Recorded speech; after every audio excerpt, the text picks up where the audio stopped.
Hi there. In this video, I want to explore something that I have covered before, which is the Gnostic state of mind, and indeed the spiritual state of mind, which is something that, well, opens the question of can you cultivate this state of mind or not, or does it just arise spontaneously? And I was thinking along the lines of states of mind which one might call inactive and states of mind which one might call active.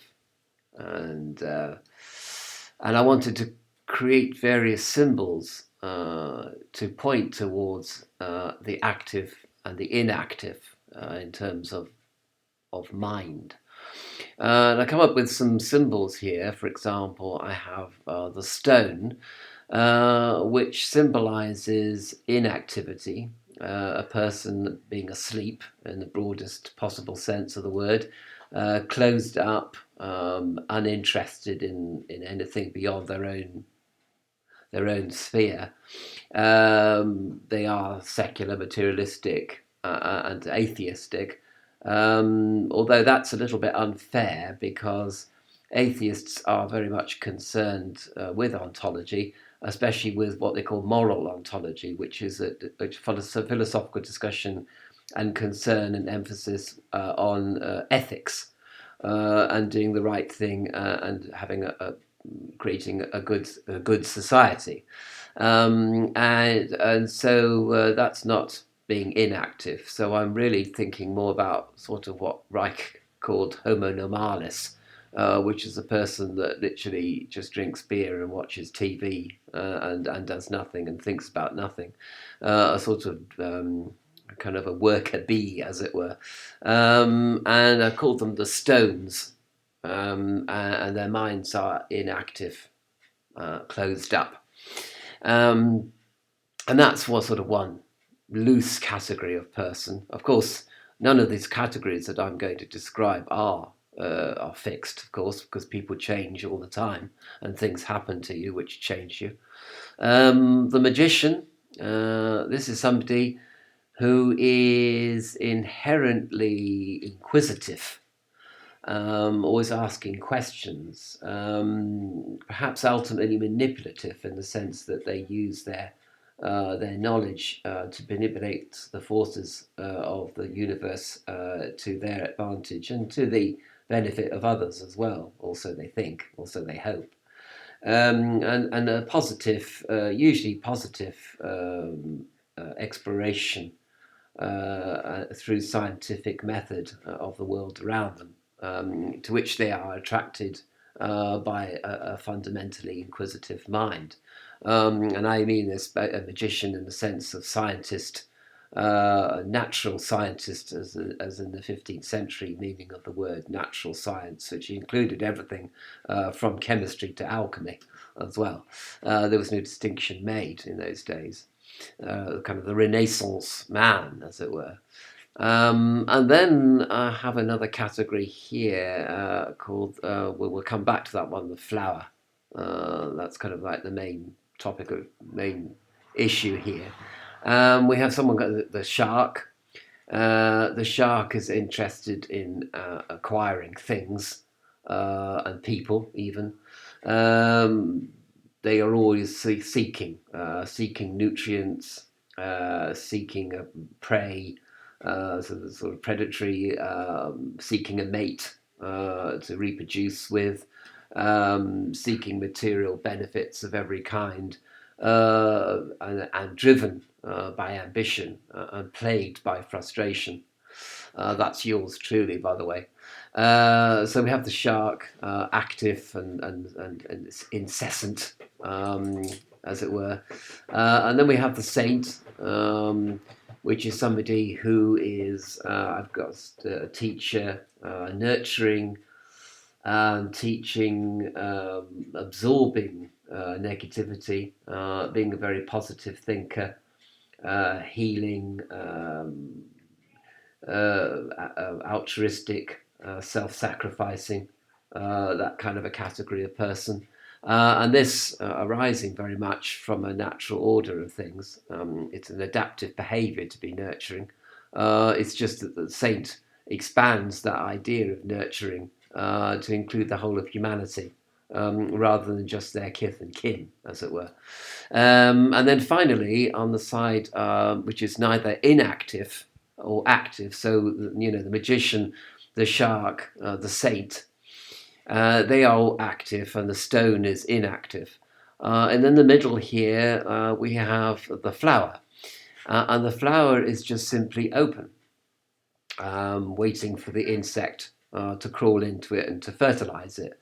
So it's neither active nor inactive. I mean, it is inactive and it's just open. The petals are just open, and it's inviting pollination.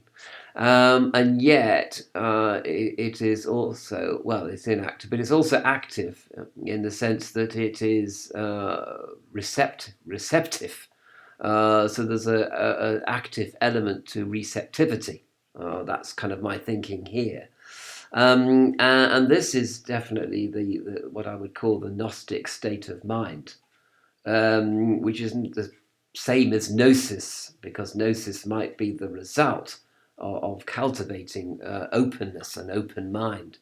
But of course, it can happen spontaneously. As I said before, people walking along the road and suddenly a spaceship lands in front of them, and the spaceman gets out and tells them the gnosis, gives them the religion that they didn't know they were seeking for.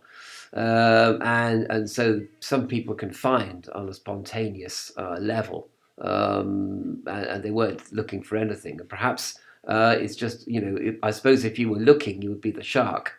Whereas if you're just the flower, then you're just open to gnosis, as it were. What more can one say, really? And all this contemplation arose from experience I had earlier this morning, well, in the night. I just woke up with this voice in my head saying, "I will find you." Um, and I'm not prone to hearing voices in my head because I'm not schizophrenic. But and it was just one voice, not many voices, which is a good sign. A voice of the silence, perhaps, the voice of inspiration, the voice of the deep welling up of gnosis, perhaps. I will find you, and of course, being a magician, someone concerned with magic and evocation. Of course, the first thought that a good magician has is, who is saying this to me? Okay, because there are many different voices and many different sources of voice within the universe, some of which have your best interests at heart and some of which do not have your best interests at heart. So you do have to wonder who it is that's telling you this, and that's not always very obvious for a very long time. So who does I, the personal pronoun, refer to? Of course, will, this actually seems to indicate obviously a future event, a future occurrence, perhaps even a promise or a covenant being made. I will do this. This whoever it is promising something in the future.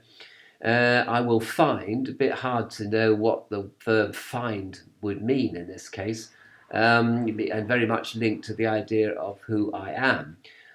Is this finding me as soul, or me in here and now, or me as somebody who is seeking and who has ambition, who is the shark, perhaps, as opposed to the saint or the magician, or perhaps the magician, and certainly a person, I will find you, somebody who has awoken or partly awoken. And is this going to be in this lifetime or at death or in the afterlife or in some kind of reincarnation or reanimated life? So, find you, what does that actually mean? And yet the words stand, and they came from the silence, as it were, the voice of the silence. I will find you. And this is related to Gnosticism because, as I explained before on this channel, there is a feeling amongst Gnostics that the transcendental God is seeking us out. And one thinks of the film The Matrix, where they have to seek Neo out from amongst the millions and billions of batteries, of human batteries, that are in this sort of special battery chamber. And they have to trace him, they have to find who Neo is and his individuality within this sort of hideous collectivization of battery and worker bees that the Matrix film depicts as being the normal state of humanity, where we're all stoned, we're all asleep, basically. They have to find Neo in order to wake him up. And then there's a process of waking him up, of course, which occurs outside the Matrix, outside the prison planet that we presently exist in. But of course, also there's the idea of the Christ, and the Christ, because God is not of this world, and yet through Christ, God is in this world. If you like, Christ is the bridge between this world and the transcendental world. So the figure of Christ is important within Gnosticism, generally speaking. And the Christ consciousness, as he's referred to it by theosophists, and the occult Christ, the hidden Christ, the true Christ within, as opposed to some kind of, I don't know, nationalism or tribalism, which has Christ as its sort of totemic figure, which doesn't strike one as being very religious. The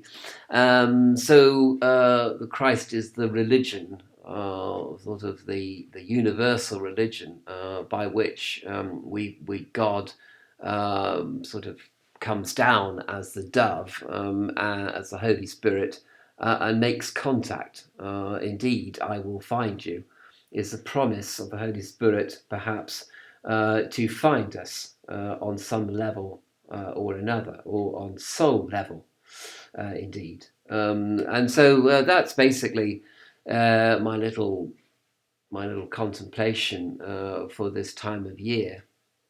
And relating to the experience that I had. The last point to make, though, I'm not saying that the Holy Spirit will find us, okay, because I can't speak for you, nor can I speak for the Holy Spirit, nor can I speak for God. And I think that's a difference. If you record something like this as a voice saying, "I will find you," you are not in any way trying to set up a paradigm, whereas you speak for people, you generalize. You say that Holy Spirit, it will find us, okay, which is a dogmatic statement that means nothing at all outside of your own self. And then also smacks of world savage and external religion and all the horrors that brings, the coercion and intimidation and manipulation, etc. So I'm not saying you will be found by the Holy Spirit. I'm just simply relating to experience that I had, which is basically all I think that most Gnostics can ever do. And that in itself could be inspiring to you or not. And you could run with that or not. It will be up to you. So I wish to preserve the individual within this discourse.